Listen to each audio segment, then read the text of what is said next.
Hi everyone, this is question number 22 in chapter 2.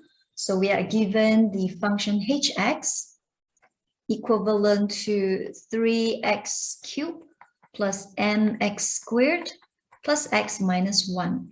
So we have to find now this symbol indicates the second derivative.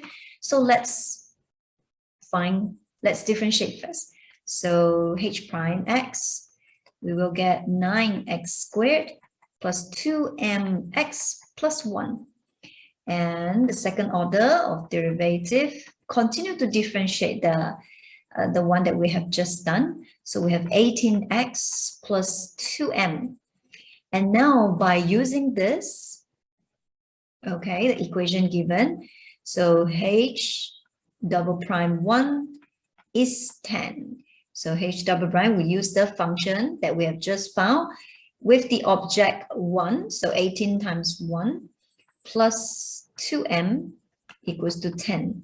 So 2m equals to negative 8 because 10 minus 18, and therefore m equals to negative 4. So that's it for question number 22.